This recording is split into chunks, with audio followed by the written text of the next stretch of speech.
Hello friends, welcome to Thurana academy. Very good morning to all.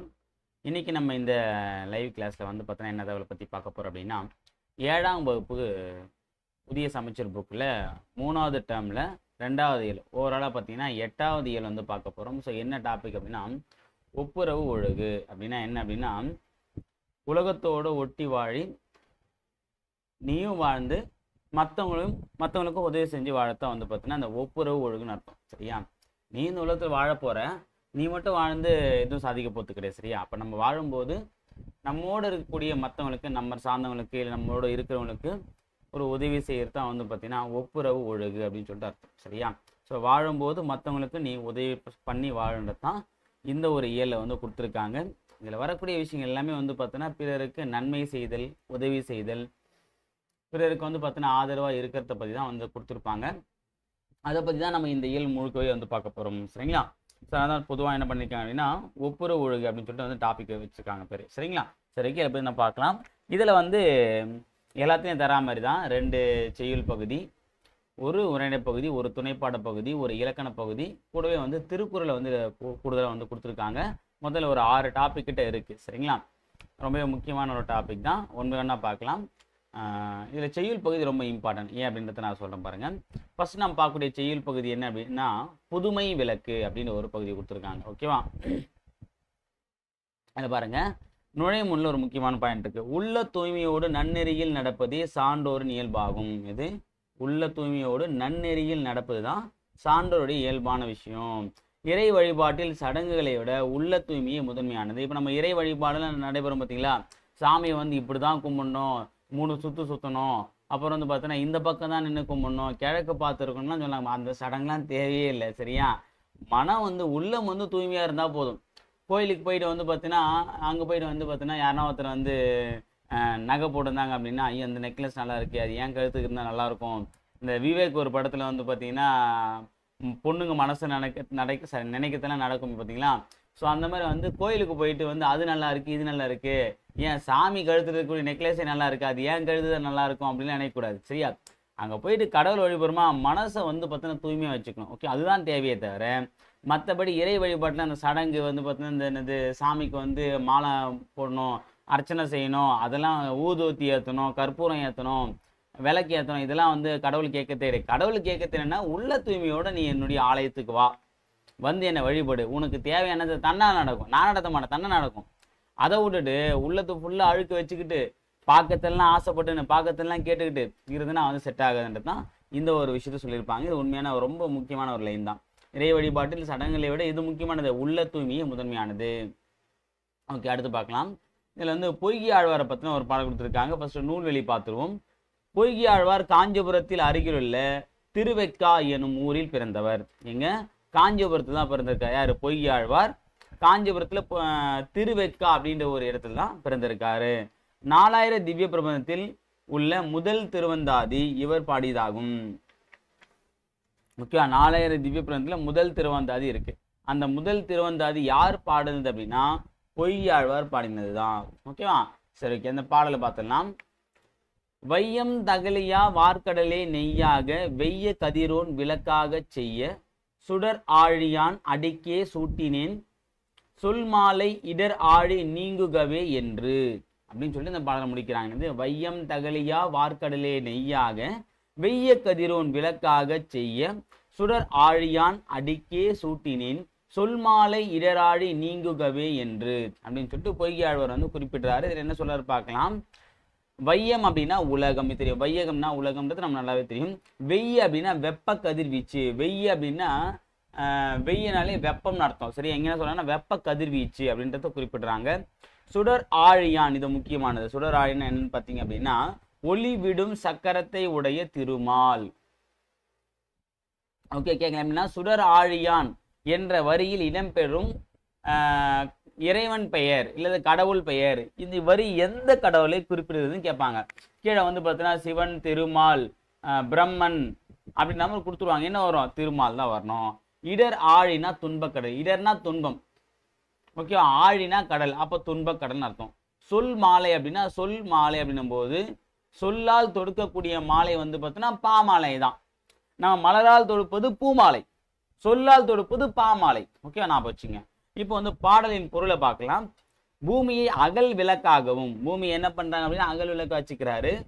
ஒலிக்கின்ற கடலை நெய்யாகவும், ஒலிக்கின்ற sound எழுப்பக்கூடியது, இங்க light கிடையாது sound, நெய்யாகவும், வெப்ப கதிர் வீசும் கதிரவனை சுடராகவும், கதிரவனுக்கு பார்த்தீங்கன்னா அது வந்து என்னது சுடர் கொண்டவன் திருமால், சிவந்த ஒளி வீசும் சக்கரத்தை உடைய அவனது திருவடிக்கு, சிவந்த ஒளி வீசும் சக்கரத்தை உடைய அவனது திருவடிகளுக்கு என் துன்பக்கடல் நீங்க வேண்டி பாடலால் மாலை சூட்டினேன் அப்படின்றத சொல்றாரு. ஓகேவா, இதை பாருங்க. பூமியை வந்து அகல் விளக்கு வச்சுக்கிறாங்கன்னா ஒலிக்கின்ற கடலை வந்து பார்த்தா நெய்யா, ஏன்னா பூமியில தானே அந்த கடலை வந்து மிதந்துட்டு இருக்குன்னு அர்த்தம். வெப்ப கதிர் வீசும் கதிரவனை சுடராகவும், சுடர் எப்படி சார், அதாவது பார்த்தீங்கன்னா விளக்கை விட சுடர் பெருசா இருக்கு. சரியா, எங்க கான்செப்ட் வந்து பார்த்தீங்கன்னா சயின்ஸ் படி பார்த்தீங்கன்னு வச்சுங்களேன், பூமியை விட சூரியன் தான் பெருசு. அப்படி பார்த்தீங்க அப்படின்னா சுடர் அப்படின்னும் போது என்னது, விளக்கு தான் பெருசா இருக்கணும், விளக்குல கூடிய சுடர் சின்னதா இருக்கணும். ஆனா இவர் சொல்ற கான்செப்ட்ல வந்து பார்த்தீங்கன்னா என்னது, விளக்கை விட சுடர் வந்து பெருசா இருக்காம இருக்கு. ஓகே சார், நார்மலா வந்து விளக்கு பெருசா இருக்கணும், சுடர் சின்னதா இருக்கும். ஓகேவா, ஆனா இவர் சொல்ற கான்செப்ட் பார்த்தீங்கன்னா விளக்கு சின்னது, சுடர் பெருசு. ஆனா இங்க நம்ம எதை புரிஞ்சுக்கணும் அப்படின்னும் போது, இவர் பூமியிலிருந்து தான் பாடியிருக்காரு. பூமியிலிருந்து பாடும்போது பூமி தான் பெருசு, சூரியன் சின்னது. சரி, அப்படிதான் நம்ம இங்க பொருள் எடுத்துக்கணும். அப்படி எடுத்துக்கலாம். இல்ல அதை விட என்ன பண்ணலாம் அப்படின்னா, அகல் விளக்கை விட பெருமாள் தானே பெரிய ஆளு. ஸோ அப்போ விளக்கு தெரியாது, விளக்குல இருந்து வரக்கூடிய அந்த ஒளி தான் பெருசா தெரியும். ரெண்டு ஆங்கிளையும் நம்ம எடுத்துக்கலாம். சரியா, சயின்ஸ் ரீதியாகவும் சரி, நம்ம வந்து கொள்கை ரீதியாகவும் சரி, இல்லை வந்து பார்த்தீங்கன்னா ஆன்மீக ரீதியாகவும் சரி, எப்படி பார்த்தாலும் நமக்கு தேவையான ஆன்சர் வந்துருச்சு. சரியா, அவனது திருவடிகளுக்கு என் துன்பக்கடல் நீங்க, என்னுடைய துன்பக்கடல் வந்து என்னுடைய துன்பம் வந்து கடல் போன்று பெருத்து இருக்கு, அந்த துன்பம் நீங்க அப்படின்னா இறைவன் நினைச்சு ஒரு 4 பாட்டு பாடினாதான் என்ன ஆகும், அந்த துன்பம் நீங்கன்னு சொல்றாரு. ஓகே, அவ்வளவுதான் இந்த பாடலுடைய பொருள். அடுத்தது பூதத்தாழ்வார் அதே மாதிரி ஒரு பாடல் பாடியிருக்காரு, அது பார்க்கலாம். ஃபர்ஸ்ட் பூதத்தாழ்வார் யாருன்றத பார்க்கும்போது, பூதத்தாழ்வார் சென்னையை அடுத்துள்ள மாமல்லபுரத்தில் பிறந்தவர். எங்க, சென்னையை அடுத்துள்ள மாமல்லபுரம். இப்போ மகாபலிபுரம் இருக்கு பார்த்தீங்கன்னா அதுதான் மாமல்லபுரம். இவர் 4000 திவ்ய பிரபந்தத்தில் 2ஆம் திருவந்தாதி. இப்போ நம்ம ஃபர்ஸ்ட் யார் பார்த்தோம், பொய்கை ஆழ்வார் பார்த்தோம். காஞ்சிபுரத்தில் பிறந்த பொய்கை ஆழ்வார் முதல் திருவந்தாதி பாடியிருக்கார். மாமல்லபுரத்தில் பிறந்த பூதத்தாழ்வார் 2ஆம் திருவந்தாதியை பாடியிருக்காரு. சரியா, நான் வச்சுங்க ரெண்டு முக்கியமான விஷயம். இவர் எதுன பாடலை பார்க்கலாம், பூதத்தாழ்வார் பத்தின பாடல். அன்பே தகலியா ஆர்வமே நெய்யாக இன்புருகு சிந்தை இடுதிரியா நண்புருகி ஞான சுடர் விளக்கேற்றினேன் நாரணருக்கு ஞானத்தமிழ் புரிந்த நான் அப்படின்னு சொல்லி முடிக்கிறாங்க. என்னதான், அன்பே தகலியா ஆர்வமே நெய்யாக இன்புருகு சிந்தை இடுதிரியா நண்புருகி ஞான சுடர் விளக்கேற்றினேன் நாரணருக்கு, நாரணருக்குனா நாராயணனுக்கு, நாராயண திருமாலுக்கு ஞானத்தமிழ் புரிந்த நான் அப்படின்னு சொல்லி முடிக்கிறாங்க. இதை பாருங்க, தகலி அப்படின்னா அகல் விளக்கு, தகலினது அகல் விளக்கு, ஞானம்னா அறிவு, நாரணன் அப்படின்னா திருமால், நாரணன் யாரு குறிப்பிடுது, திருமாலை குறிப்பிடுகிறது. ஞானத்தமிழ் பயின்ற நான் அன்பையே அகல் விளக்காகவும், ஓகேவா, என்ன சொல்லலாம் அப்படின்னா அன்பையே அகல் விளக்காகவும் ஆர்வத்தையே நெய்யாகவும்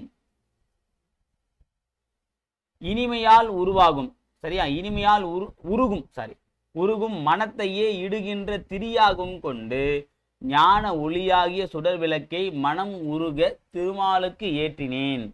அதாவது இவங்களாம் என்னன்னா கோயிலுக்கு போயிட்டு ஒரு பொருளை ஏற்றுறது மட்டும் இல்லாம பாட்டிலேயே வந்து பார்த்தீங்கன்னா பூஜை பண்றது, சாமிக்கு அபிஷேகம் பண்றது, சாமிக்கு ஆராதனை பண்றது, சாமிக்கு வந்து பார்த்தீங்கன்னா அலங்காரம் பண்றது, எல்லாத்தையுமே என்ன பண்றாங்க, பாடலே முடிச்சுடுவாங்க. ஓகே, ஒரு நயா பைசா செலவு இல்லாம. சரியா, நம்ம எப்படி வேணா வச்சுக்கலாம். ஏன்னா அந்த காலத்துல புலவருக்குலாம் வந்து பார்த்தீங்கன்னா காசுலாம் இருக்காது இல்ல. ஸோ அப்போ என்னன்னா, இப்படி பூசலார் அப்படின்ற ஒரு நாயனார் வந்து பார்த்தீங்க அப்படின்னா மனதிலே வந்து கோயில் கட்டியிருப்பாரு. அதே மாதிரிதான் புலவர்கள் என்ன பண்ணுவாங்க, மனதிலே வந்து பார்த்தீங்கன்னா தன்னுடைய பாட்டு மூலமாவே, அதாவது பொருள் மூலமா இறைவனை வந்து மகிழ்ப்பதை விட பாடல்கள் மூலமா வந்து மகிழ்விக்கக்கூடிய வார்த்தைகளை வந்து சேர்த்திருப்பாங்க. அப்படிதான் இந்த ஒரு பாடலையும் வந்து இருக்கு.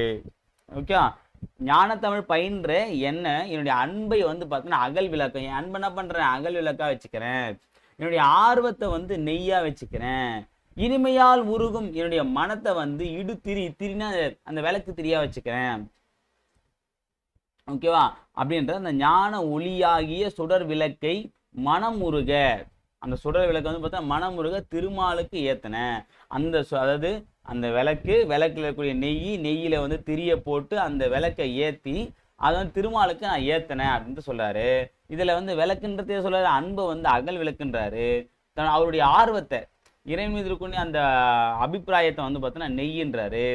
அப்புறம் வந்து பார்த்தீங்கன்னா அந்த திரியை வந்து என்ன சொல்றாரு, மனம், தன்னுடைய மனதை வந்து திரியா மாத்தி விளக்கு போடுறாரு. யாருக்கு? முருகா, சரி, பெருமாளுக்கு. சரியா? அடுத்தது இங்க தகலி அப்படின்னா அகல் விளக்கு. அடுத்தது ஒரு பாடலின் இறுதி எழுத்தோ அசையோ சொல்லோ அடுத்து வரும் பாடலுக்கு முதலாக அமைவது அந்தாதி என்பர். ஒரு பாடலுடைய இறுதி எழுத்து, கடைசி எழுத்து அல்லது கடைசி அசை அல்லது கடைசி சொல், இது மூணுத்துல ஏதோ ஒன்று வந்து அடுத்த பாடலுக்கு, அடுத்து வரக்கூடிய பாடலுக்கு முதலாக அமையுது. ஓகே, நம்ம கூட அந்த பாட்டுக்கு பாடலாம் வந்து பாடணும், ஞாபகம் இருக்குங்களா? நமக்கே தெரியாம நம்ம சின்ன வயசுல அந்தாதிலாம் பாடி இருக்கோம். எப்படி சார்ன்றீங்கன்னு பார்த்தீங்கன்னா, நம்ம சின்ன வயசுல வந்து ஒரு சாங் கேட்கும்போது இந்த எழுத்துல முடிதா, இதுல இருந்து தொடங்கணுவாங்க. பார்த்தீங்களா? நான் கடைசியா நீ எந்த எழுத்துல முடிச்ச, இந்த எழுத்துல முடிச்ச, அப்போ இதுல இருந்து தொடங்கணுவாங்க. அதுதான் அந்தாதி பாடல். என்னன்னா எதுல முடியுதோ அதுல இருந்து ஆரம்பிக்கிறது. ஓகேவா? ஸோ இதான் வந்து அந்தாதின்றாங்க. இதுல அந்தம் என்பது முடிவு, ஆதி என்பது தொடக்கம். அதான் ஆதியும் அந்தமும் இல்லை அருட்பெருஞ்சோதின்னு சொல்லி வந்து பார்த்தீங்கன்னா நம்ம சிவனை வந்து சொல்லுவாங்க. ஓகேவா? அப்பனா முதலும் அல்ல முடிவும் அல்லன்னு அர்த்தம். ஓகேவா? இவ்வாறு அந்தாதியாக அமையும் பாடல்களை கொண்டு அமைவது அந்தாதி என்னும் சிற்றிலக்கிய வகையாகும். அந்தாதி என்பது ஒரு சிற்றிலக்கிய வகை, அதான் சொல்றாங்க. ஓகேவா? அடுத்தது திருமாலை போற்றி பாடியவர்கள் பன்னீர் ஆழ்வார்கள். சரியா? திருமாலின் மீது ஆழ்ந்த பற்று கொண்டு போற்றி வந்து அந்த ஆழ்வார்கள் சொல்றாங்க. இவர்கள் பாடிய பாடல்களின் தொகுப்பு வந்து 4000 திவ்ய பிரபந்தம். இவர்கள் பாடிய பாடல்களின் தொகுப்பு என்ன சொல்றாங்க? 4000 திவ்ய பிரபந்தம். இதனை தொகுத்தவர் நாதமுனி. இதனை யார் தொகுத்திருக்காங்க? நாதமுனி தொகுத்திருக்காங்க. பன்னிரு ஆழ்வார்களில் பொய்கை ஆழ்வார், பூதத்தாழ்வார், பேயாழ்வார் ஆகிய மூவரையும் முதல் ஆழ்வார்கள், முதல் 3 ஆழ்வார்கள் இருக்காங்க. மொத்தம் 12 ஆழ்வார்கள்ல இந்த 12 ஆழ்வார்களும் பெருமாளை பத்தி தான் பாடுறாங்க. ஓகேவா? அவங்க எழுதின பாடல்களின் தொகுப்பு 4000 திவ்ய பிரபந்தம்னு சொல்லிட்டு சொல்றாங்க. அந்த 12 பேர் எழுதின தொகுத்தவருக்கு பேர் நாதமுனி. அதுல முதல் 3 ஆழ்வார் தான் ஃபேமஸ் ஆனாங்க. யார் அப்படின்னா பொய்கை ஆழ்வார், பூதத்தாழ்வார், பேயாழ்வார். இதுல வந்து நம்ம பொய்கை ஆழ்வாரும் பூதத்தாழ்வாரும் நம்ம இப்ப பார்த்துருந்தோம். பேயாழ்வாரை பத்தி நம்ம பின்னாடி எங்கன்னா கிளாஸ்ல பார்ப்போம். சரியா? ஓகே, அடுத்து பாருங்க.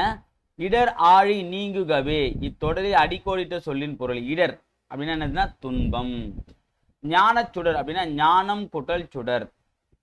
இன்பு குட்டல் உருகு, இன்புருகு.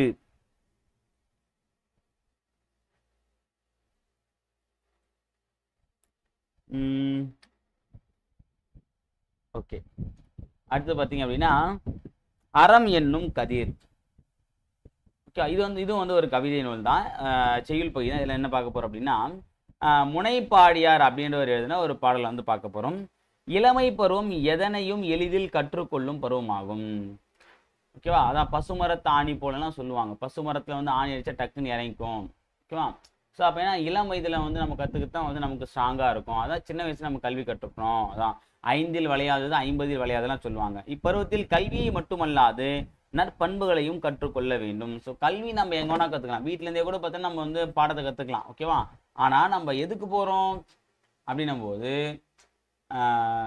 எக்ஸாம்பிள் நம்ம சொல்றது வந்து பார்த்தோன்னா ஸ்கூலுக்குலாம் எதுக்கு போகிறோம்னா ஒழுக்கத்தை கற்றுக்கு தான் போகிறோம். ஓகேங்களா? ஸோ அதை நம்ம ஃபஸ்ட்டு தெரிஞ்சுக்கணும். அதான் நீங்கள் சொல்ல வராங்க. இங்கே வந்து கல்வி தாண்டி நற்பண்புகள் நம்ம வந்து நிறைய வளர்த்துக்கொள்வது வந்து ரொம்ப சிறப்பான விஷயம். ஓகே, நம்ம வாழ்வையை வந்து முழுமையான பயனளிப்பதே வந்து அந்த நற்பண்புகள் தான்றதை குறிப்பிடுறாங்க. ஓகேவா?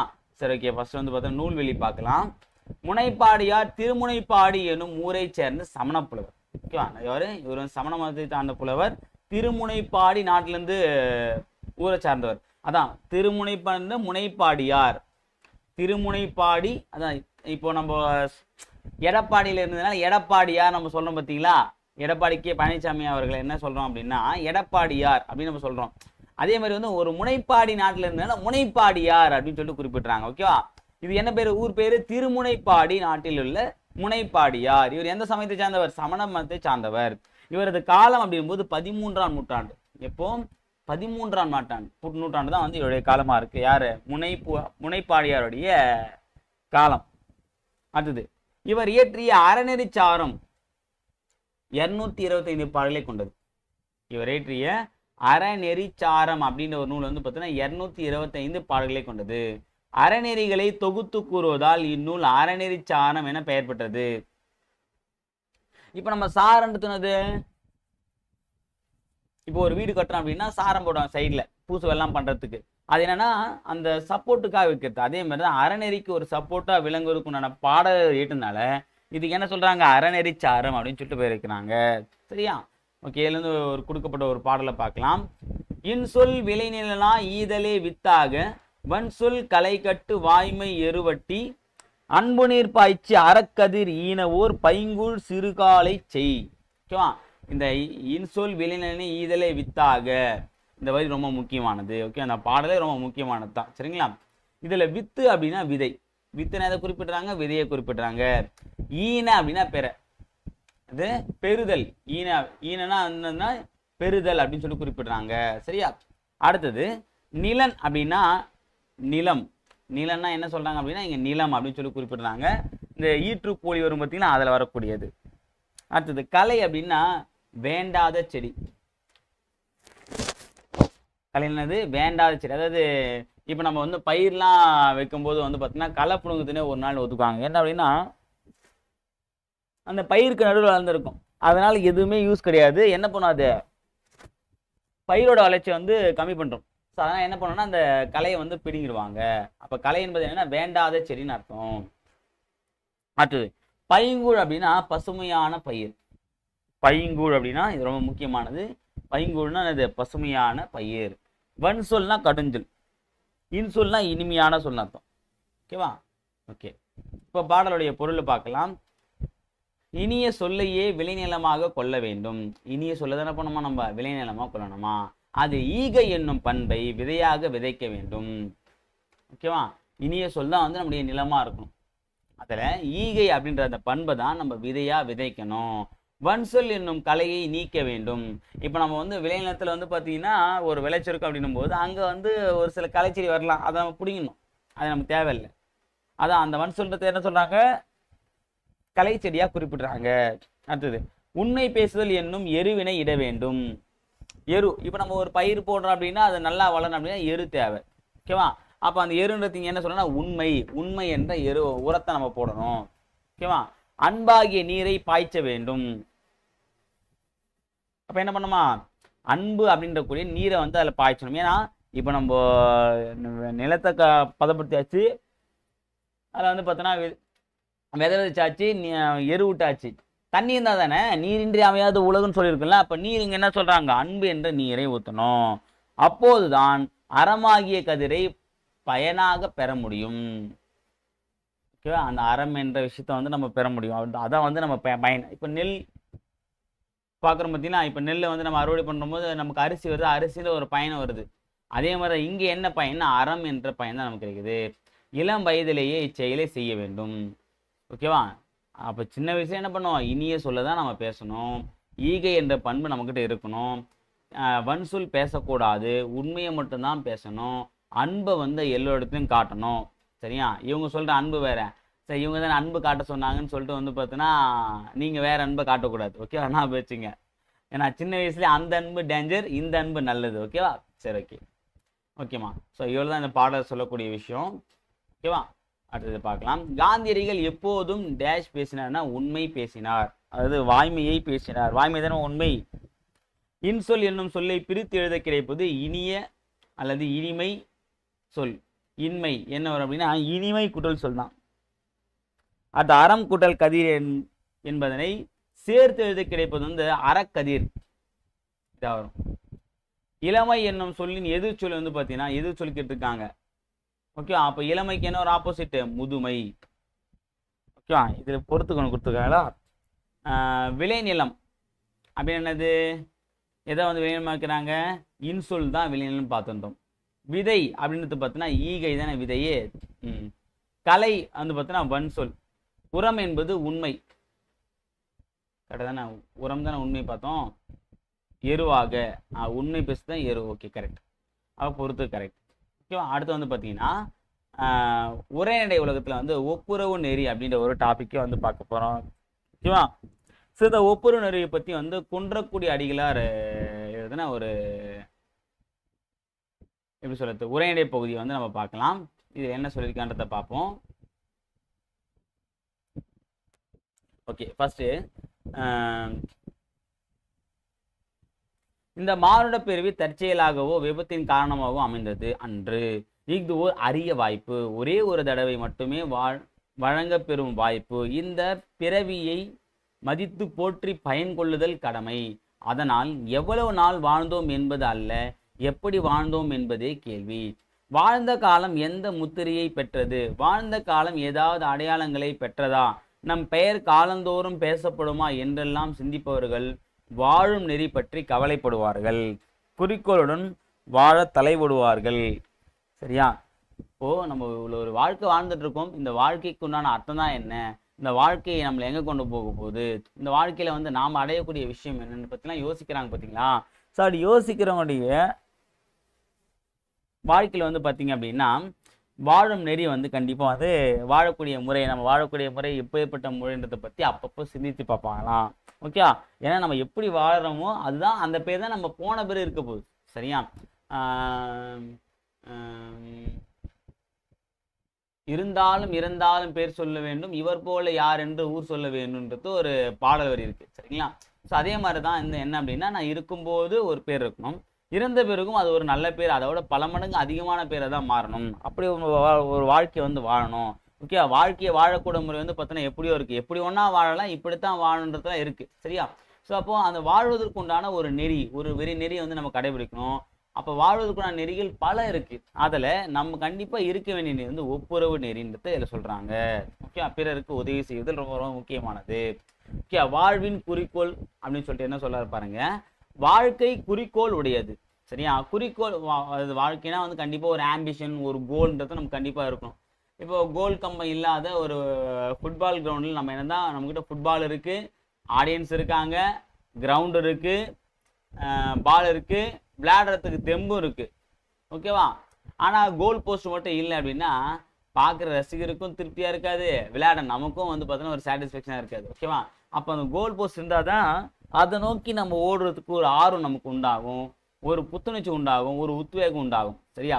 ஸோ அப்போது குறிக்கோளே இல்லாத வாழ்க்கை வந்து கோல் கம்பமே இல்லாத ஒரு கோல் போஸ்ட்டு சமமானது தான். ஓகே. அது எப்படி வேஸ்ட்டோ இதுவும் பயனற்றது தான். அப்போது வாழ்க்கைன்னு இருந்தால் கண்டிப்பாக குறிக்கோள்னு இருக்கணும். ஓகேவா.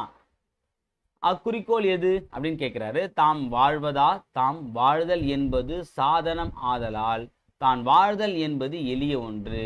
இயற்கையே கூட வாழ்வித்துவிடும் நல்ல சமூக அமைப்பும் அரசும் தோன்றுவிட்டால் தாம் வாழ்தல் என்பது எளிது. வாழ்க்கை தொண்டினையே குறிக்கோளாக உடையது. இந்த குறிக்கோளுடன் தான் ஒப்புரவு நெறியை திருக்குறள் அறிமுகப்படுத்துகிறது. திருக்குறள் நெறியில் மக்கள் ஒருவருக்கொருவர் கடமையை செய்வதற்கு உரியவர்கள், உரிமையை பெறுவதற்கும் உரியவர்கள், ஒருவர் எல்லாருக்காகவும் எல்லாரும் ஒருவருக்காகவும் என்னும் பொதுவுடைமை நெறியை திருவள்ளுவரின் வாழும் நெறி குறிப்பிடுகிறது. சரியா. என்ன சொல்றாங்க அப்படின்னா, நம்ம இங்க வாழறது பெரிய விஷயம் இல்லை, ஒரு நல்ல அரசு அமைஞ்சிட்டா நம்ம என்ன பண்ணலாம், ஈஸியாக வந்து வாழ்ந்துட்டு போகலாம். ஸோ அப்போது வாழுதல் அப்படின்னா உயிருடன் வாழுதல் மட்டும் இல்லை, அதை தாண்டியும் வந்து பார்த்தீங்கன்னா ஒரு சில விஷயங்கள் இருக்குது. அதில் முக்கியமான விஷயம் வந்து பார்த்தீங்கன்னா, இப்போ நம்ம வாழணும் அப்படின்னு நம்ம வாழ்கிற வாழ்க்கை எல்லாருக்கமான வாழ்க்கையாகவும் இருக்கலாம், இல்லை ஒருவருக்கான வாழ்க்கையாகவும் இருக்கலாம். அதை தான் இங்கே சொல்கிறாங்க. பொது உடைமை அப்படின்னு பார்த்தோன்னா ஒருவர் எல்லோருக்காகவும் எல்லோரும் ஒருவருக்காகவும் இங்கே வாழ்ந்துட்டு தான் இருக்கும். ஓகேவா. இப்போ எக்ஸாம்பிள், ஒரு கம்பெனியில் வந்து ஒரு 100 பேர் ஒர்க் பண்ணுறாங்க அப்படின்னா அந்த 100 பேர் வந்து ஒருத்தருக்காக தான் உழைக்கிறாங்க. ஓகேவா. அப்போ அப்படின்னும் போது இப்போ அதே கம்பெனி வளர்த்துன்னு வச்சுங்களேன், அப்போ அந்த முதலாளி மட்டும் வளர மாட்டார். அப்போ அவரால் என்ன பண்ணுறாங்க, அந்த ஒருத்தரால் எல்லாரும். ஸோ அப்போது எல்லோருக்காகவும் ஒருவர், ஒருவருக்காக எல்லோரும் அப்படின்றது மேட்ச் ஆகுதுங்களா. ஸோ அப்படி மாதிரி வந்து பார்த்தீங்கன்னா மியூச்சுவல் வந்து நம்மக்கிட்ட டிரான்ஸ்ஃபர் இருக்குது. அவருக்காக இவர், இவருக்காக அவர். ஓகே. இந்த விஷயத்தில் அவர் ப்ளஸ், அந்த விஷயத்தில் அவர் ப்ளஸ் அப்படின்னு சொல்லிட்டு வந்து பார்த்தீங்கன்னா ஒன்றை மாற்றிக்கிட்டு, ஓகேவா, நம்ம தனித்து செயல்படாமல் நம்ம ஒருத்தரை வந்து ஒரு வகையில் சார்ந்திருக்கோம், அதே மாதிரி நம்மளை ஒருத்தர் ஒரு சில வகையில் சார்ந்திருக்காங்க பார்த்தீங்களா. இதுதான் வந்து பொது உடைமை. ஓகே, இந்த ஒரு கருத்தை வந்து வள்ளுவர் என்ன பண்ணிருக்காரு சொல்லியிருக்காரு. வள்ளுவருடைய வாழ்வு நெறிய வந்து பார்த்தீங்கன்னா இதான் இது ஒருவர் எல்லோருக்காகவும் எல்லோரும் ஒருவருக்காகவும் அப்படின்ற ஒரு கான்செப்ட் தான். சரியா? அதான் சொல்றாங்க. அடுத்து வாழ்வும் ஒப்புரவும். ஒருவர் செய்யும் செயலானது அது தரும் பயனை விட செய்பவரின் மனப்பாங்கு உணர்வு ஆகியவற்றின் அடிப்படையிலேயே மதிப்பிடப்படுகிறது. தரத்தையும் அதை வச்சா காட்டுறாங்க. ஒருவருக்கொருவர் உதவி செய்து கொள்ளுதல் மட்டும் போதாது. உதவி செய்தல் எதற்காக? தற்காப்புக்காகவும் லாபத்துக்காகவும் கூட உதவி செய்யலாமே. சொல்ல போனால் இத்தகைய உதவிகள் ஒரு வகையில் வாணிகம் போலத்தான். அதே உதவியை கட்டுப்பாட்டு உணர்வுடன் உதவி பெறுபவரை உறவு பாங்கில் எண்ணி உரிமை உடையவராக நினைத்து உதவி செய்வதற்கு பதில் அவரே எடுத்துக்கொள்ளும் உரிமையை வழங்குதல் ஒப்புரவு ஆகும். அதாவது இது என்ன சொல்ல வராங்க அப்படின்னா உதவி செய்தலை பற்றி சொல்றாங்க. ஸோ அப்போ என்ன அப்படின்னா ஒருவர் செய்யும் செயலானது அந்த செயல் தரக்கூடிய பலனை விட அவர் வந்து எந்த மனப்பாங்கோட நமக்கு அந்த ஒரு உதவியை பண்றாரு அப்படின்றத பொறுத்து தான் இருக்கு. சரியா? இப்போ எப்படி சொல்லலாம், இப்போ நமக்கு வந்து ஒருத்தர் உதவி பண்றாரு அப்படின்னா, இப்போ வந்து நம்ம ஒருத்தர்கிட்ட ஒரு 10 லட்ச ரூபா கேட்குறோம் அப்படின்னும் போது 10 லட்ச ரூபா அவர் கொடுக்குறாரு அப்படின்னா திருப்பி எப்போ தருவாங்கன்ற எண்ணத்தோட கொடுக்கறது வேற, அது கடனா போயிடும். ஓகே, அது ஒரு என்ன சொல்றது எதிர்பார்ப்பை நோக்கி செய்யக்கூடிய உதவி இல்லையா. இங்க 10 லட்ச ரூபா கொடுத்து இவனுடைய ஒரு லேண்ட் ஒன்று இருக்கு, அந்த லேண்டை நம்ம வாங்கிக்கலாம் அப்படின்னு செய்யக்கூடிய உதவி. அப்ப என்னன்னா ஒரு எதிர்பார்ப்போ ஒரு பலனையோ எதிர்நோக்கி செய்யக்கூடியது உதவியா இருக்காது. ஓகேவா? ஸோ அப்போ உதவின்றது எப்படி இருக்கும் அப்படின்னா எந்த எதிர்பார்ப்பு இல்லாம நம்ம செய்யணும். ஓகே, அப்படியே செய்யக்கூடிய உதவி தான் வந்து சிறப்பான உதவியா இருக்கும். ஓகேவா? ஸோ அதுதான் வந்து ஒப்புரவு நெறிக்கு உதாரணமானதா இருக்கும். ஓகேவா?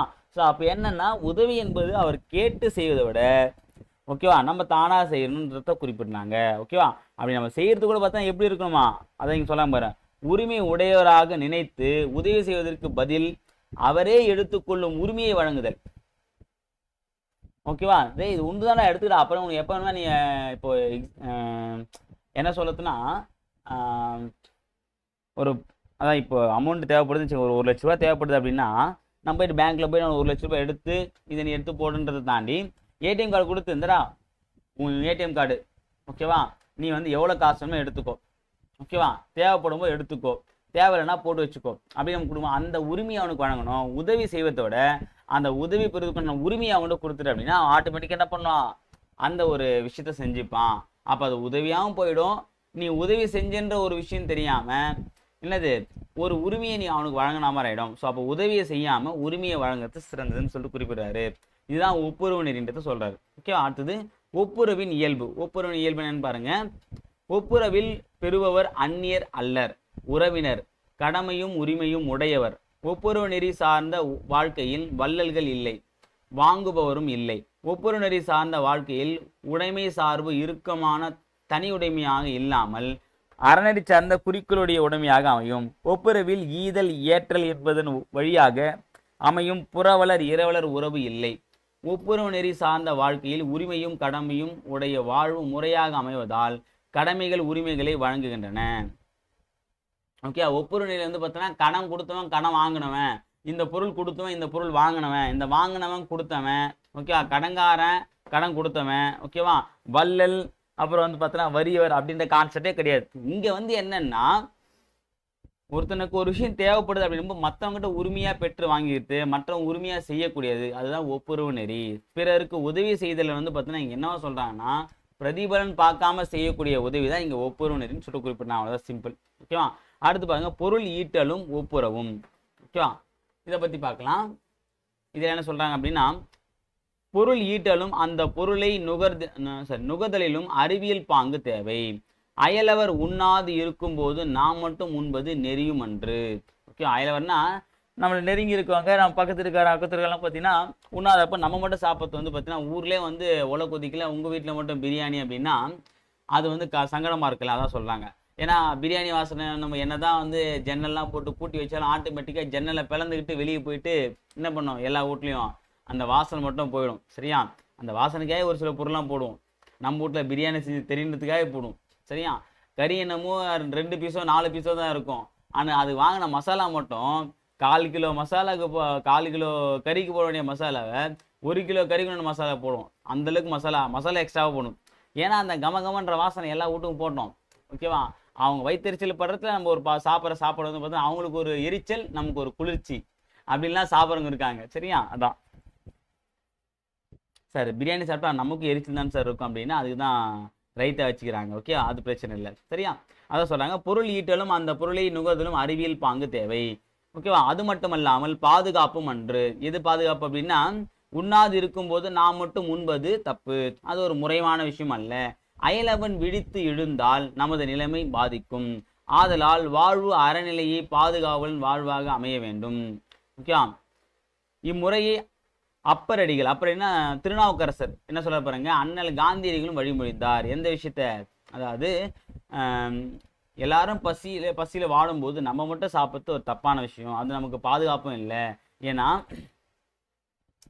இதில் வந்து பார்த்தீங்கன்னா பாரதிதாசனோட சொல்லியிருப்பாரு, சிலர் ஏழையப்பராம், சிலர் வந்து பார்த்தீங்கன்னா சில ஓடப்பராம், சில ஏழையப்பராம். ஓடப்பர் எல்லாம் உதயப்பர் ஆகிவிட்டார், ஏழையப்பர் எல்லாம் உதயப்பர் ஆகிவிட்டார், ஓடப்பர் எல்லாம் ஒப்பப்பர் ஆகிவிடுவார்ன்ற ஒரு பாடல் வரும். சரியா? அதெல்லாம் சின்ன வயசுல படிச்சது மறந்து போச்சு. சரிங்களா? அது நல்லா இருக்கும். அதாவது ஏழை எல்லாருமே என்ன பண்ணுவாங்க அப்படின்னா, பணக்காரன் வந்து நல்லா பகட்டு வாழ்க்கை வாழ்ந்துட்டு இருப்பான், ஏழை வந்து அடிமையா இருப்பான். அந்த அடிமையா இருக்கக்கூடிய ஏழை வந்து பார்த்தீங்கன்னா ஒரு லெவலுக்கு வந்துட்டான், அவன் வந்து நம்ம அடிமையாக்கி வச்சு எழுத தெரிஞ்சிட்டான் அப்படின்னா, அவன் எல்லாமே அது கம்மன் இருந்தவன் தட்டி கேட்க ஆரம்பிச்சான் அப்படின்னா, ஓகேவா, அப்போ வந்து மேல இருந்து ஆட்சி பண்ற எல்லாமே வந்து ஓட வேண்டியதுதான் அப்படின்ட்டு அழகா பாரதிதாசன் சொல்லியிருப்பாரு. அதான் இங்க சொல்றாங்க. ஸோ அப்போ என்னன்னா, எல்லாரும் பசியில் இருக்கும்போது நம்ம மட்டும் உட்காந்து சாப்பிடக்கூடாது, எல்லாருக்கும் கொடுத்து உதவணும். அதான் நமக்கு வந்து அறநெறியும் கூட, அதுதான் நமக்கு பாதுகாப்பும் கூட. ஓகேவா? அப்படின்றத குறிப்பிடுறாங்க. ஓகேவா? இதுதான் வந்து திருநாவுக்கரசு சொல்றாரு, அதை வந்து காந்தியடிகளும் வழிமொழிகிறாரு. ஓகேவா? இல்ல பாவேந்தர் பாரதிதாசன் என்ன சொல்ல பாருங்க, உலகம் உண்ண உன் உடுத்த உடுப்பாய் என்றார். ஓகேவா? உலகம் உண்ண உன் உடுத்த உடுப்பாய் என்றார். செல்வத்து பயன் ஒப்புரு வாழ்க்கை. சரியா? செல்வத்து பயன் இது வந்து பார்த்தீங்கன்னா செல்வத்து பயனே ஈகை. அதாவது நம்ம கிட்ட செல்வம் இருக்குன்னா அந்த செல்வத்துக்கு எப்போ பயன் வரும்னா, அந்த செல்வத்தை மற்றவங்களுக்கு கொடுத்து நம்ம உதவுறோம் பார்த்தீங்களா, அதுதான் அந்த ஒப்புரு நெறி. பிறருக்கு உதவுதல் என்பது ஒப்புருவ நெறி அப்படின்றத குறிப்பிடுறாங்க. அதுவும் பயன் கருதாத உதவுதான் ஒப்புரு நெறி, குறிப்பா சொல்ல போனா. அடுத்தது, பொருளீட்டல் தான் மட்டும் வாழ்வதற்காக என்பது அறிவியல் கருத்து அன்று. ஓகேவா? பொருளீட்டும் வாழ்க்கையே கூட சமூக வாழ்க்கை தான்.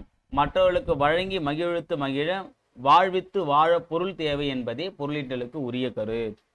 இறப்பார்க்கு இல்லென்று இயைவது கரத்தல். இது வந்து ஒரு அறிவியல் அன்று, அறமும் அன்று. செய்வது செய்து பொருள் ஈட்டி இறப்பார் துன்பத்தை மாற்றுவதே சமூகத்தின் பொதுநிலை. ஓகே, பொருளீட்டல், சேர்த்தல், பாதுகாத்தல் மனித வாழ்க்கையில் நடைபெறும் ஒரு பணி, இல்லை ஒரு போராட்டம். பொருள் தேடுவது ஒரு பெரிய காரியம், அதைவிட பெரிய காரியம் அதை முறையாக அனுபவிப்பதும் கொடுத்து மகிழ்வதும் ஆகும். சரியா? என்ன சொல்றேன்னா, பொருளீட்டல், இப்போ நம்ம வந்து சம்பாதிக்கிறோம் பார்த்தீங்களா, இந்த சம்பாதிக்கிறது வந்து பார்த்தீங்க அப்படின்னா என்ன அப்படின்னா, நம்மளுடைய வாழ்க்கைக்காக மட்டும் நம்ம சம்பாதிக்க கூடாது. என்ன பண்ணோம் அப்படின்னா, ஒரு சில பிறருக்கு உதவுவதற்காக நம்ம என்ன பண்ணோம், சம்பாதிக்கணும். மேக்ஸிமம் சம்பாதிக்கணும் என்ன பண்ணுறாங்க, அவங்களுக்காக சம்பாதிக்க அடுத்தவங்களுக்காக தான் சம்பாதிக்கிறாங்க. எக்ஸாம்பிள் வந்து பார்த்தீங்கன்னா, வீட்டில் இருக்க உறவினர்களுக்கு, முக்கியம் அப்பா அம்மாவுக்கு, பிள்ளைகளுக்கு, அந்த மாதிரி தான் சம்பாதிக்கிறாங்க. அவங்க மட்டும் தான் இருக்காங்க அப்படின்னா ஆட்டோமேட்டிக்காக சம்பாதிக்கன்ற எண்ணமே வராது. ஓகேவா? அதுக்கு பல வழிகள் இருக்குது. ஸோ அப்போ இங்கே என்ன ஒரு விஷயம் வருது அப்படின்னா, இந்த பொருளீட்டல் அப்படின்றதே பார்த்தீங்கன்னா ஒரு சமுதாய வாழ்க்கைக்கு ஒப்பான ஒரு விஷயம்தான். ஓகேவா? அதான் இங்கே குறிப்பிடுறாங்க. அப்போ பொருளீட்டல் என்பது ஒரு பெரிய காரியம் தான். அதை விட பெரிய காரியம் எது அப்படின்னா, அதை முறையாக அனுபவித்து தானும் மகிழ்ந்து தன்னோடு இருக்கிற மற்றவர்களையும் மகிழ்ப்பு தான் அந்த பொருளுக்கு ஒரு பெருமன்றத்தை குறிப்பிடுறாங்க. ஓகேவா?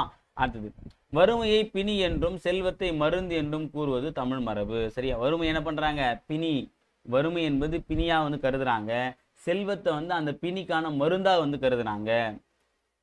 அப்போ வறுமை என்பது நோய், செல்வம் என்பது அதுக்குண்டான மருந்து. பொருள் தேடல் வாழ்க்கையின் லட்சியம் அன்று, பொருள் வாழ்க்கையின் கருவியே. நல்ல அறிவும் பண்பும் உடையவர்களுக்கு பணம் பணியால், ஆனால் இவை இல்லாதவர்களுக்கோ மோசமான எஜமான். வாழ்க்கையை உணர்ந்து கொள்ள செல்வம் மட்டுமின்றி வறுமையும் கூட துணை செய்யும். பொருளும் தேவை, அதை தூய்க்க திறனும் தேவை. பொருளை மற்றவர்களுக்கு கொடுத்து மகிழ்ச்சி பெறலாம், செல்வத்தை தனியே அனுபவித்தல் இழத்தலுக்கு சமம். பார்த்தீங்கன்னா இது நிறைய பாடல் வரியே இருக்கு. என்ன சொல்லுவாங்க பார்த்தீங்கன்னா, அதாவது பொருள் தேடல் வாழ்க்கை லட்சியம் அன்று. அது என்ன, வாழ்க்கைக்கு பணம் தேவை, பணமே வாழ்க்கையாகக்கூடாது. அது ஒரு டைலாக் இருக்கு சரிங்களா. அது வாழ்க்கைக்கு நம்ம பணம் தேவை, பணமே வாழ்க்கையாகக்கூடாது. நம்ம என்ன பண்ணோம்னா வாழ்க்கையை நம்ம வந்து நிம்மதியாக வாழணும் அப்படின்னா நமக்கு வந்து பணம் எல்லாம் வாழ முடியாது. அதுக்காக பணத்தை மட்டுமே ஓடிட்டு சும்மா வாழ்க்கையெல்லாம் வாழாம கஷ்டப்பட்டு இருக்கக்கூடாது. பார்த்தீங்கன்னா அதான் வந்து குறிப்பிட்றாங்க. அப்போ நமக்கு பொருள் தேவை, ஆனா அந்த பொருளீட்டுவதே நம்முடைய வாழ்க்கையா மாறக்கூடாதுன்றத குறிப்பிட்றாரு. அடுத்து பாருங்க, இதுல வந்து இந்த நம்ம முத்து படத்துல ஒரு டைலாக் வரும். என்ன அப்படின்னா, கையில் கொஞ்சம் காசு இருந்தால் நீதான் அதற்கு எஜமானன், கழுத்து வரைக்கும் காசு இருந்தால் அதுதான் உனக்கு எஜமானன் சொல்லிட்டு ஒரு டைலாக் வரும் சரிங்களா. நல்லா இருக்கும். அதை தான் இங்க சொல்லியிருக்காங்க. அப்ப பணம் வந்து உங்கள்கிட்ட கம்மியா இருக்கு அப்படின்னா அந்த பணம் தான் உனக்கு பணியாளா இருக்கும். ஓகே, இந்த இடத்துல என்னன்னா, அந்த நல்ல அறிவும் பண்பும் உடையவர்களுக்கு, நல்ல அன்பும் அறிவும் பண்பும் இருக்கு அப்படின்னா என்ன பண்ணுவான், அட நமக்கு இவ்வளவு காசுலாம் தேவையில்லப்பா, நம்ம வாழ்க்கைக்கு இவ்வளவு போதும், நம்ம வாழ்க்கையை நல்லா வாழலாம், சம்பாதிக்கிறோமா அந்த டைம் சேர்த்து என்ன பண்ணோம், நம்ம வந்து வாழ்க்கையை அனுபவிக்கணும்னு சொல்லிட்டு வாழுறாங்க. ஒரு சில பொண்ணா சம்பாதிக்கிறது மட்டும் தான் இருக்கும், வாழ்க்கையை அனுபவிக்க மாட்டாங்க. அவங்க கிட்ட என்னன்னா அந்த பணம் தான் அவங்களுக்கு எஜமானா இருக்கும்ன்றத குறிப்பிட்டாரு சரியா. அப்புறம் ஒரு புராண ஒரு பாடல வந்து மேற்கோள் காட்டுறாங்க. செல்வத்து பயனை ஈதல் துய்ப்பேம் எனினே தப்புன பலவே. ஓகே, இது பழைய சமைச்சர் புக்கில் வரக்கூடிய ஒரு புறநானூறு. ஓகே, நான் வச்சுங்க. அடுத்தது ஒப்புரவின் பயன். இதனால என்ன பயன் இருக்குன்னு பார்த்தீங்கன்னா, ஊருணி தேவைப்படுவோர் அனைவரும் தண்ணீர் எடுத்து குடிப்பதற்கு உரிமை உடையது, அதை தடுப்பார் யாரும் இல்லை. ஊருணி தண்ணீர் எடுத்து அனுபவிக்கப்படுகிறது. பழுத்த பயன்மரத்தின் கனிகளை அனைவரும் எடுத்து அனுபவிக்கலாம். பயன்மரம் பழங்களை தருவது உரிமை, எல்லைகளை கவனத்தில் கொண்டல்ல. மருந்து மரம் உதவி செய்தலில் தன்னை மறந்த நிலையிலான பயன்பாட்டு நிலை ஒன்றே காணப்படுகிறது. நோயுடையார் எல்லாரும் பயன்படுத்தலாம். ஒப்புரவு விளங்க பயன்படுத்தியுள்ள இந்த ஓமைகள் இன்றும் பயன்படுத்தக்கவையாகவே அமைந்துள்ளன. ஆயினும் ஊருணி, பயன்மரம், மருந்து மரம் ஆகிய மனிதர்கள் தம் படைப்பாற்றலை கொண்டு படைத்தவை என்பதை நினைவில் கொள்க அப்படி சொல்றாங்க. என்ன சொல்றாங்க அப்படின்னா, ஊருக்கு நடுவில் பார்த்தோன்னா எப்பயும் ஒரு கிணறு இருக்கும், ஊருணின்னு சொல்லுவாங்க. அதில் ஊர் மக்கள் யாரெல்லாம் போய் வந்து தண்ணி எடுத்துக்கலாம். இவருக்கு தான் அவங்களுக்கு தான் அப்படின்ற ஒரு விஷயம் கிடையாது, எல்லாருக்குமான தண்ணி தான் இருக்கும். அதே தான் வந்து பார்த்தோன்னா பயன் மரத்தில் வந்து ஊரில் இருக்கக்கூடிய மரத்தில் வந்து பழுத்த எந்த பழமாக இருந்தாலும் அந்த பொதுவான மரணும் போது அங்கே யாருக்கு இருக்கிற எல்லாருக்குமே அது சொந்தமானது தான், இது எனக்கு மட்டும்தான் சொல்லிட்டு யாருமே உரிமை கொண்டாட முடியாது. அந்த மாதிரி தான் வந்து ஒப்புரவு நிலை என்பது பார்த்தீங்க அப்படின்னா, அது வந்து பார்த்தீங்கன்னா உருவாக்குறது மனிதனாக இருந்தாலும் அது எல்லாருக்குமானது சரியா. ஆனால் மனிதனால் உருவாக்கப்பட்ட எல்லாமே மனிதனுக்கு சொந்தமானதுன்றதை குறிப்பிட்றாங்க. அடுத்தது ஒப்புரவும் கடமையும். ஊருணியை அகழ்ந்தவன் மனிதன், அந்த ஊருணியில் தண்ணீரை கொணர்ந்து தேக்கியது யார், மனிதர் தாம். ஊருணியை அமைத்து தண்ணீரை தேக்கும் கடமை பொறுப்புணருடன் கூட்டு பொறுப்புடன் செய்ய பெற்றால்தான் ஊருணியில் தண்ணீர் நிறையும். பலரும் எடுத்து குறிக்கலாம். பயன் தரும் மரங்களை வளர்த்தால்தான் கனிகள் கிடைக்கும், தின்று அனுபவிக்கலாம். இங்கு மனிதனின் படைப்பு தொடர்ந்துதான் நுகர்வு வருகிறது, ஒப்புரவு வருகிறது. அதே போல மருந்து மரங்களையும் நட்டு வளர்த்தால்தான் பயன்படுத்த முடியும். ஆதலால் ஒப்புரவாண்மையுடன் வாழ முதலில் தேவைப்படுவது உழைப்பு, கூட்டு உழைப்பு. பொருள்களை படைக்கும் கடமைகள் நிகழாத வரையில் ஒப்புரவு வாழ்வு மலராது. கடமைகள் இயற்ற பெறாமல் ஒப்புரவு தோன்றாது. அப்புறம் ஒரே வழி தோன்றினாலும் நிலைத்து நில்லாது.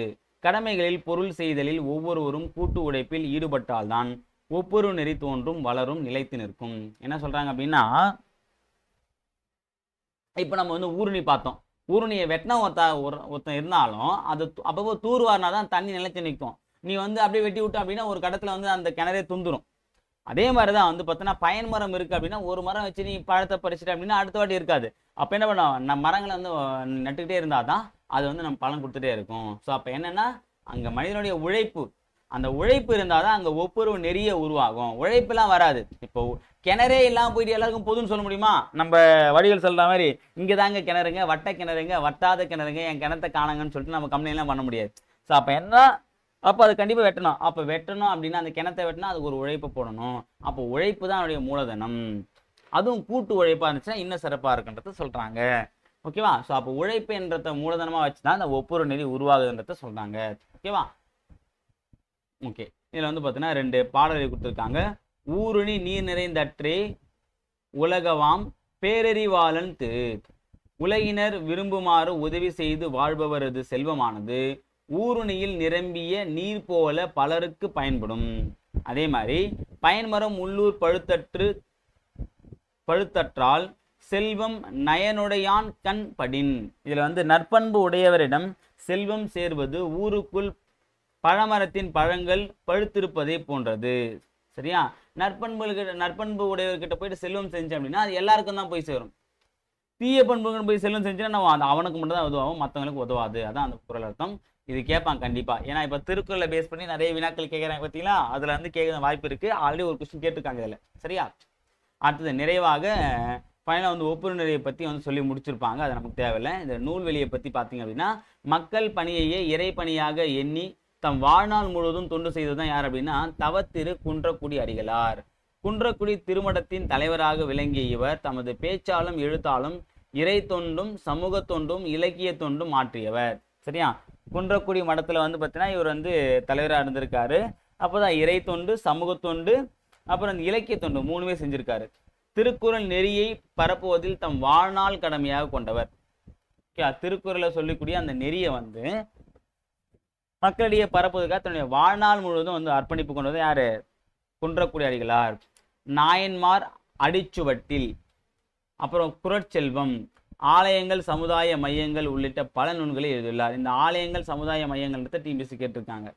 அருளோசை, அறிக அறிவியல் உள்ளிட்ட சில இதழ்களையும் நடத்தியுள்ளார். அருளோசை, அறிக அறிவியல் போன்ற இதழ்கள் நடத்தியிருக்காரு. முக்கியமா ஒப்புரு நெறி என்னும் தலைப்பின் அடிகளார் கூறியுள்ள கருத்துக்கள் நமக்கு சரி, இதை நம்ம பார்த்தாச்சு, தேவையில்லை. ஓகேவா? அடுத்தது, ஒருவர் எல்லோருக்காகவும் எல்லோரும் ஒருவருக்காக என்பது டேஷ் நெறி, பொது உடைமை நெறி. திருவள்ளுவர் சொல்லியிருக்காரு பார்த்தீங்கன்னா அது. செல்வத்தின் பயன் என்ன அப்படின்னு பார்த்தீங்கன்னா என்னது? ஒப்புரு வாழ்க்கை, நோயற்ற வாழ்வா, ஒப்புரு வாழ்வு தான். ஓகேவா? அடுத்து, வறுமையை பிணி என்றும் செல்வத்தை என்ன நாங்கள் மருந்து என்றும் கூறுவர். உலகம் உண்ண உன் உடுத்த உடுப்பா என பாடியவர் வந்து யாருன்னா பாரதிதாசன். அடுத்து, எளிது எதிர்ச்சொல் கேட்டிருக்காங்க, நான் வச்சுக்கோங்க. எதிர்ச்சொல் அப்படின்னா எளிது அப்படின்னா வரும் அரிது. ஈதல் அப்படின்னா ஏற்றல். இதெல்லாம் கொடுத்தல், ஏற்றல்னா பெறுதல். அந்நியர்னா உறவினர், இரவலர்னா புறவலர். ஓகேங்களா? அவ்வளவுதான். அடுத்தது, உண்மை ஒளி அப்படின்ற ஒரு தலைப்பில் வந்து ஒரு துணைப்பாட பகுதி கொடுத்துருக்காங்க. இது அந்த அளவுக்கு முக்கியமானதெல்லாம் இல்லை. இதில் என்ன, ஒரு ஜென் துறவி, சரியா, ஒரு ஜென் குரு என்ன பண்ணுவோம்னா மாணவர்களுக்கு வந்து உரையாற்றுவார். அப்போ வந்து பார்த்தீங்கன்னா கேட்பாரு, பிறப்பின் அடிப்படையில் எல்லா உயிர்களுமே ஒன்று தான், பசி தாகம் துக்கம் ஆகிய எல்லாமே உயிர்களுக்கும் உண்டு அப்படின்னும் போது பிறக்கும்போது எல்லாருமே ஒன்று தான்றதை குறிப்பிட்றாரு. சரியா? இரவும் பகலும் மாறி மாறி வருவது போல வாழ்க்கையில் வந்து என்ன ஆகும்னா இன்பமும் துன்பமும் மாறி மாறி வந்துட்டு இருக்கோம். சரியா? இப்போ நான் உங்ககிட்ட ஒரு கேள்வி கேட்கறேன்னு சொல்லி ஒரு கேள்வி கேட்பாரு. இருள் கலைந்து வெளிச்சம் வந்து விட்டது என்பதை எந்த நொடியில் நீங்க அறிவீர்கள்? ஓகேவா? அதாவது நம்ம இருட்டு போயிட்டு வெளிச்சம் வருதுன்றத எப்போ உங்களால் தெரிஞ்சுக்க முடியும் அப்படின்னும் போது, ஒரு விலங்கு தூரத்துலேருந்து வரத்தை பார்த்து அதை நமக்கு உருவம் தென்படுச்சுன்னா அதை வந்து பார்த்தா வெளிச்சம் வந்து விட்டுன்னு சொல்லிட்டு அறிவேன் அப்படின்னு சொல்லிட்டு கேட்குறாங்க. இல்லை, அது இல்லைன்னு சொல்கிறாங்க. அப்புறம் தூரத்தில் இருக்கிற ஆலமரமா அரச மரமான்னு பார்க்கறதுக்கு நம்ம வெளிச்சம் வந்து தேவைப்படுது, அதுக்கு தான் வந்து நம்ம பயன்படுத்தணும்னு சொல்லுவார். அப்போ வந்து இல்லை வேறு யாருக்காச்சும் தெரியுமான்னு சொல்லி கேட்கும்போது, எங்களுக்கு தெரியல, நீங்களே சொல்லுங்க ஏன்னு சொல்லிட்டு என்ன பண்ணுறாங்கன்னா அவங்க வந்து அந்த குரு கிட்ட வந்து கேட்குறாங்க. ஒரு மனிதரை காணும்போது இவர் என் உடன் பிறந்தவர் என்று எப்போது நீங்கள் உணர்கிறீர்களோ அப்போதுதான் உண்மையான ஒளி உங்களுக்குள் ஏற்படுகிறது அப்படின்னு சொல்றாரு. ஓகே, அதை நம்ம என்ன பண்றோம், யாதும் ஊரே யாவரும் கேள்வின்னு சொல்லணும் பார்த்தீங்களா? அதே மாதிரி தான் அப்போ இருக்கிற எல்லாமே என்ன பண்ண, நம்முடைய சகோதர சகோதரிகளை நம்ம நினைச்சோம் அப்படின்னா நம்மளுடைய வாழ்க்கையிலும் வந்து ஒளியானது உருவாகும். இங்க என்ன சொல்றாங்க, இங்க மற்றவங்க நம்ம நினைக்கிற யாருமே மற்றவங்களாம் கிடையாது, அவங்களும் நம்ம போல ஒரு ஆளு தான். ஓகே, நம்மளுக்கு வரக்கூடிய இன்ப துன்பம் எப்படி வருதோ அதே மாதிரி தான் அவங்களுக்கு இருக்கும், வேற வகையில் இருக்கும். சரியா? மனுஷனா பிறந்தா துன்பத்தை கடந்துதான் இருக்கணும், இன்பத்தை ரசிச்சாகணும். ஓகேவா? அப்படின்னும் போது அது எல்லாருக்குமான ஒரு பொதுவான நியதி, அதை நம்ம வந்து யாரும் விதிவிலக்கா வந்து மாற்றலாம் முடியாது. அப்படின்னும் போது அப்போ அந்த மனிதன் காணும்போது அவன் என்னை போன்றவன், என்னுள் ஒருவன், என் சகோதரன் அப்படின்னு நம்ம நினைக்கும் போது தான் நம்மளுடைய வாழ்க்கையில உண்மையான ஒளி ஏற்படும் அப்படிங்கிறத சொல்றாரு. ஓ அப்படியா அப்படின்னு சொல்லிட்டு வந்து பார்த்தீங்கன்னா இரவு பகல் என்பது வெறும் வேறுபாடு தான் தவிர அதனால் எந்த ஒரு விஷயமும் கிடையாதுன்றத குறிப்பிடுறாங்க. சரியா? அடுத்தது, உள்ளுக்குள் ஒளி இல்லை என்றால் உச்சி வெயில் கூட காரில் என்பதை புரிந்து கொள்ளுங்கள். உள்ள வந்து ரொம்ப அழுக்கா இருக்கு அப்படின்னா உச்சி வெயில் வந்து ரொம்ப வெளிச்சமா இருக்கும், ஆனால் அப்போ கூட நம்ம உடம்பு நம்ம வாழ்க்கை எப்படி இருக்குமா, கார் இருள் மாதிரி தான் அடர்ந்து இருக்குன்றத குறிப்பிடுறாரு. அப்புறம் வந்து பார்த்தோன்னா ஒரு குரு, அந்த குரு என்ன பண்ணுறேன்னா ஒரு நாள் வந்து குதிரையில் வந்து போயிட்டுருக்காரு.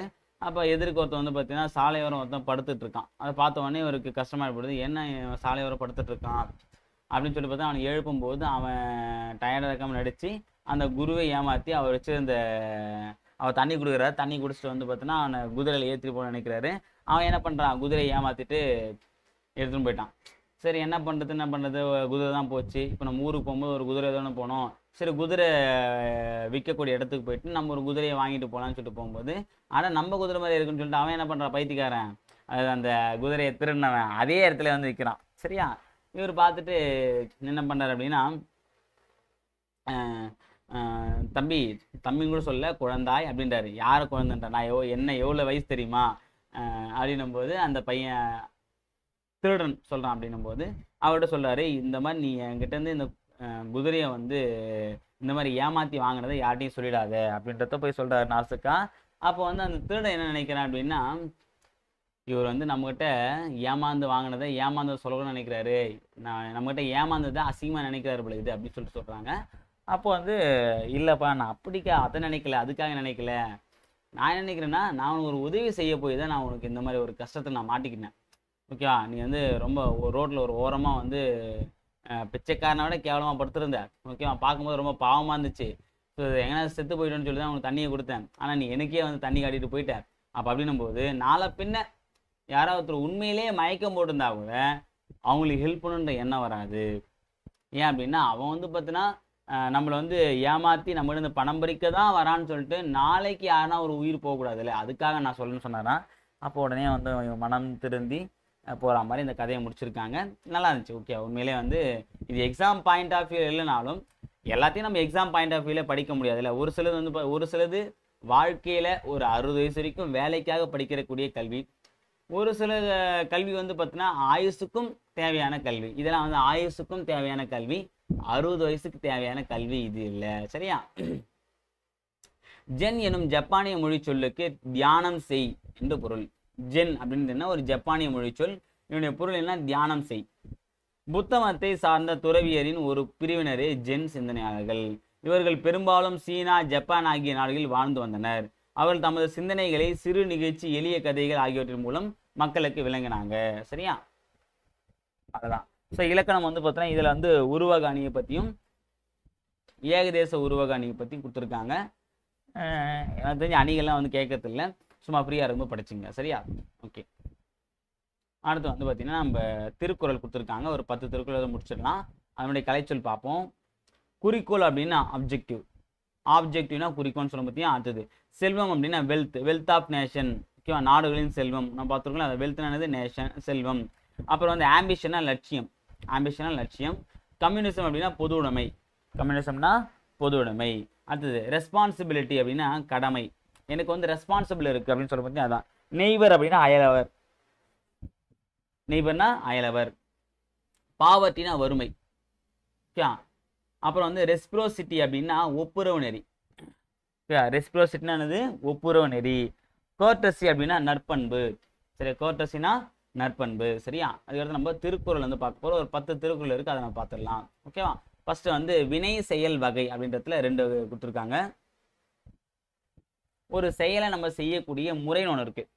ஓகே, ஒரு சொல்லலாம் பார்த்தீங்க வடிவில் சொல்கிற மாதிரி எந்த ஒரு விஷயத்தையுமே நம்ம பிளான் பண்ணி பண்ணணும், பிளான் பண்ணால் செட் ஆகாது.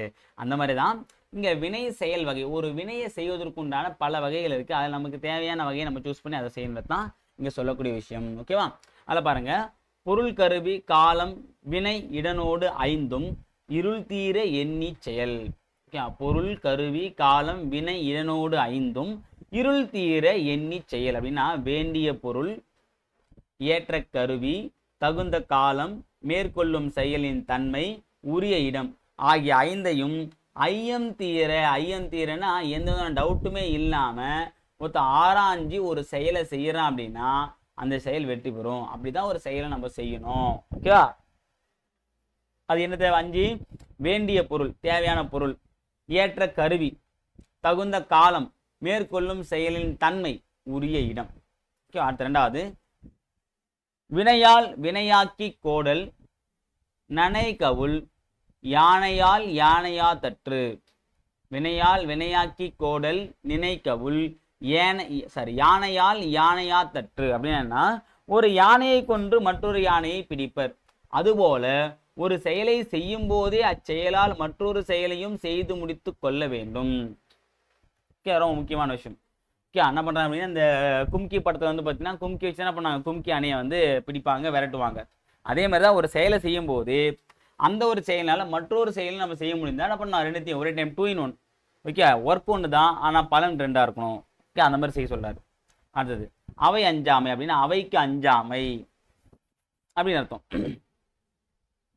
அவை நாங்க யார் இருப்பாங்க, சான்றோர்கள் தான் இருப்பாங்க. அப்ப சான்றோர்களை கண்டு அஞ்சாம இருக்கும்ன்றத குறிப்பிடுறாங்க. அதான் பாருங்க, கற்றாருள் கற்றார் எனப்படுபவர் கற்றார் முன் கற்ற செல சொல்லுவார். என்ன சொல்லாங்க, கற்றாருள் கற்றார் எனப்படுபவர் கற்றார் முன் கற்ற செல சொல்லுவார் அப்படின்னு என்ன அப்படின்னா, தாம் கற்றவற்றை கற்றவர் முன் தெளிவாக சொல்ல வல்லவர் கற்றவருள் மிகவும் கற்றவராக மதிக்கப்படுவார். எல்லாரும் தான் படிக்கிறாங்க. ஓகேவா? எல்லாரும் படித்தாலும் ஒரு சிலரை மட்டும்தான் கற்றவர் இருக்கக்கூடிய அவையில போயிட்டு எந்த விதமான தயக்கமும் பயமும் இல்லாம பேச முடியும். ஓகே, ஒரு சிலர் நல்லா படிச்சிருப்பாங்க, PhD வரைக்கும் படிச்சிருப்பாங்க, ஆனா ஒருத்தர் போய் பேசுறதுக்கு தயக்கப்படுவாங்க. ஏன்னா ஒரு அவையில போயிட்டு ஏன்னா ஒரு மீட்டிங்ல போய் பேசுறதுக்கு ரொம்ப கூச்சப்படுவாங்க. அவங்களாம் வந்து பார்த்தீங்கன்னா கல்வி கற்றவங்க தான். ஆனா சிறப்படைஞ்சவங்க யார் அப்படின்னா, அந்த கற்றவருள் கற்றவர் எவ்வளோ வேணா 1000 பேர் 1,00,000 பேரோட இருக்கட்டும், தான் கற்ற கல்வியின் மீது நம்பிக்கை கொண்டு மற்ற கற்றவர்களை பார்த்து பயம் கொள்ளாம எவன் ஒருவன் வந்து பார்த்தீங்கன்னா ஆண்டோருக்கூடிய அவையில வந்து தைரியமா வந்து பார்த்தீங்கன்னா போய் நிற்கிறானோ அவன் தான் கற்றவர்களுள் சிறந்தவன் அப்படின்னு சொல்லிட்டு குறிப்பிட்டார். அடுத்தது பாருங்க, 4வது குறள். கற்றார் முன் கற்ற செல சொல்லி தாம் கற்ற மிக்காருள் மிக்க குழல். கற்றார் முன் கற்ற செல சொல்லி தாம் கற்ற மிக்காருள் மிக்க குழல் அப்படின்னு என்ன அப்படின்னா, கற்றவர் முன் தான் கற்றவற்றை மனதில் பதியும்படி சொல்லி அவர்கள் கற்றவற்றையும் கேட்டு அறிந்து கொள்ள வேண்டும். ஓகே, அதான் சொல்றாங்க. அடுத்து பாருங்க, அந்த கற்றவர் முன் தான் கற்றவற்றை மனதில் பதியும்படி சொல்லி அவர்கள் கற்றவற்றையும் கேட்டு அறிந்து கொள்ளணும். நம்ம கற்றதை அவன் மனசை நிற்கிற மாதிரி அவங்களுக்கு சொல்லிடணும், அவங்களுக்கு தெரிஞ்சு நம்ம கற்றுக்கணும். அதான் முக்கியமான சொல்றாரு. அடுத்த நாடு பத்தி சொல்றாரு. உருப்பசியும் ஓவா பிணியும் செருப்பகையும் சேராது இயல்வது நாடு. உருப்பசியும் ஓவா பிணியும் செருப்பகையும் சேராது இயல்வது நாடு. மிக்க பசியும் ஓயாத நோயும் அழிவு செய்யும் பகையும் சேராமல் நல்ல வகையில் நடைபெறுவதே நாடு. ஒரு நாடுனா என்ன இருக்கணும் அப்படின்னா, நாட்டுல பசி பஞ்சம் இருக்கக்கூடாது. ஓகேவா? தீராத நோய்கள் இருக்கக்கூடாது. சரியா? எப்ப அந்த நாட்டை கவரலான்னு சொல்லிட்டு அதை சுத்தி இருக்கக்கூடிய நாடுகள் பகை நாடுகள் அதிகமாக வச்சுக்கூடாது. அப்படி இல்லாம இருந்தாலே போதும் நாடு சுபிட்சமா இருக்குன்றத குறிப்பிட்டாரு. ஓகே, அடுத்து பாருங்க. நாடென்ப நாடா வளத்தன நாடல்ல நாட வளம் தரும் நாடு. சொல்லலாம் அப்படின்னா, நாடென்ப நாடா வளத்தன நாடல்ல நாட வளம் தரும் நாடு. பெரிய அளவில் முயற்சி இல்லாமல் வளம் தரும் நாடே சிறந்த நாடாகும்.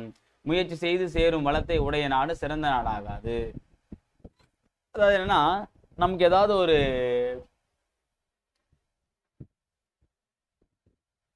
இப்போ எல்லா நாட்டிலுமே வந்து ஒரு வளம் இருக்குன்னு வச்சுங்களேன், அந்த வளத்தை எளிமையா எந்த நாட்டில் எடுக்கிறாங்களோ அந்த நாடு தான் சீக்கிரமா வளர்ச்சியடையும். ஓகே, கஷ்டப்பட்டு எடுக்கிறாங்கன்னா அவங்க வளர்ச்சியடைய மாட்டாங்க. இப்போ ஒரு வளத்தை வந்து பெறுவதற்கு நிறைய பணத்தை செலவு பண்ண எந்த நாடும் விரும்பாது. எளிமையான முறையில் பெறக்கூடிய நாடு தான். இப்போ எக்ஸாம்பிள் பெட்ரோலியம் எடுத்து பார்த்தோன்னா, நம்ம இந்தியாவோட பார்த்தோன்னா பெட்ரோலியம் இருக்கு, ஆனால் அது எடுக்கக்கூடிய முறை வந்து ரொம்ப கஷ்டமா இருக்கு. இதுவே வந்து பார்த்தோன்னா துபாய், அபுதாபி போன்ற இடங்களை வந்து எண்ணெய் கிணறுகளை வந்து ஈஸியாக எடுத்துக்கலாம். ஸோ அப்போ இங்கே கான்செப்ட் என்ன அப்படின்னா, நம்ம இருக்கக்கூடிய வளத்தை வந்து எந்த ஒரு நாடு சுலபமாக பயன்படுத்தும் அந்த நாடு வல்லரசடையும். ரொம்ப கஷ்டப்பட்டு அந்த வளத்தை பயன்படுத்தக்கூடிய நாடு வந்து பார்த்தீங்கன்னா கஷ்டமடையும். அதான் சொல்றாரு. சரியா? அடுத்தது அரண். அரண்னா வந்து பாதுகாப்பு நம்ம சொல்லலாம். மணிநீரும் மண்ணும் மலையும் அணிநிழல் காடும் உடையது அரண். மணிநீரும் மண்ணும் மலையும் அணிநிழல் காடும் உடையது அரண். தெளிந்த நீரும் நிலமும் மலையும் அழகிய நிழலுடைய காடும் ஆகிய 4ம் உள்ளதே அரண் ஆகும். அரண்றதுக்கு என்ன சொல்றாங்க அப்படின்னா, நம்ம சும்மா காம்பவுண்ட் ஸ்டோர் மட்டும் கிடையாது, இயற்கை கூட பார்த்தா நமக்கு ஒரு அரண் தான். தெளிந்த நீர், நிலம், மலை, காடு, இது 4மே தான் நமக்கு ஒரு அரண்ன்றது சொல்றாரு. அடுத்தது எனைமாட்சித்து ஆகிய கண்ணும் வினைமாட்சி இல்லார்கண் இல்லது அரண். எனைமாட்சித்து ஆகிய கண்ணும் வினைமாட்சி இல்லார்கண் இல்லது அரண் அப்படின்னா, அரண் எவ்வளவு பெருமையுடையதாக இருந்தாலும் செயல் சிறப்பு இல்லாத இடத்திலும் அது பயனில்லாததாகும். என்ன சொல்றாங்க? அரண் எவ்வளவு பெருமையுடையதாக இருந்தாலும் செயல் சிறப்பு இல்லாத இடத்தில் அது பயனளிக்காது. இப்போ வந்து ஒருத்தவங்க பாதுகாப்பு என்னதான் பெருசா இருந்தாலும் அவனுடைய எண்ணம் அல்லது அவனுடைய சிறப்பு வந்து அவன்கிட்ட இல்லை அப்படின்னா எவ்வளவு பெரிய பாடிகார்டு எவ்வளவு பெரிய பாதுகாப்பு இருந்தாலும் அது பயனற்றதான் சொல்றாங்க. அடுத்தது பெருமை என்ற அதிகாரத்தில் 2 குறள் கொடுத்திருக்காரு, அதை பத்தி பார்க்கலாம். பிறப்புக்கும் எல்லா உயிர்க்கும் சிறப்பொவ்வா செய்தொழில் வேற்றுமையான். பிறப்பால் மக்கள் அனைவரும் ஒத்த இயல்புடையவர்களே. அவர்கள் செய்யும் நன்மை தீமை ஆகிய செயல்களால் அவர்களது சிறப்பியல்புகள் ஒத்திருப்பதில்லை. அவங்க செய்யக்கூடிய நன்மை தீமை தான் அவங்களை வந்து வேறுபடுத்துமே தவிர பிறப்பால் எல்லாரும் ஒண்ணுதான்றத சொல்றாரு. அடுத்தது பெருமை உடையவர் ஆற்றுவார் ஆற்றின் அருமை உடைய செயல். என்ன சொல்றாங்க? பெருமை உடையவர் ஆற்றுவார் ஆற்றின் அருமை உடைய செயல் அப்படின்னா என்ன அப்படின்னா, உயர்ந்த பண்புகளை உடையவர்கள் செய்வதற்கு அரிய செயல்களை உரிய நெறிமுறையில் செய்து முடிப்பர். உயர்ந்த பண்பு இருக்கு, எல்லாரையும் பாதுகாக்கணும், எல்லாருக்கும் நம்ம நல்லது செய்யணும் அப்படின்ற உயர்ந்த பண்பு இருக்குவாங்க. செய்வதற்கு ரொம்ப கஷ்டமான செயலை கூட பார்த்தீங்கன்னா உரிய நெறிமுறையில உரிய சரியான வழிமுறையில அழகா செஞ்சு முடிச்சிருவாங்க. யாரு? நற்பண்பு உடையவர்கள் செய்வதற்கு ரொம்ப கஷ்டமான வேலையை விட ஈஸியா செஞ்சிருவாங்கன்றத சொல்றாங்க. அந்த டேஷ் ஒரு நாட்டின் அரண் அன்று. நம்ம காடு மலை எல்லாமே பார்த்தோம், வயல் தான் கிடையாது. வயல் வந்து வளம் தான் வருமே தவிர அரண் வராது. மக்கள் அனைவரும் டேஷ் ஒத்த இயல்புடையவர்கள். ஓகேவா? பிறப்பால். அடுத்தது நாடு என்ப என்னும் சொல்லை பிரித்து நாடு கூட்டல் என்ப. அடுத்தது கண் கூட்டல் இல்லாது என்பதை சேர்த்து எழுதுகிறது கண் இல்லாது. அவ்வளோதான். ஸோ இதோட வந்து பார்த்தீங்கன்னா இந்த 8வது இயல் முடிக்கிறோம். கடைசியாக வந்து பார்த்தீங்கன்னா 9வது இயல் ஒன்று மட்டும் பெண்டிங் இருக்குது. அது வரக்கூடிய கிளாஸில் வந்து நம்ம பார்க்கலாம். இந்த வீடியோ பதிவில் 7ஆம் வகுப்பு புதிய சமச்சீர் புக்கில் இயல் 8 வந்து நம்ம வெற்றிகரமாக முடிச்சிருக்கோம். சரிங்களா? தேங்க்யூ.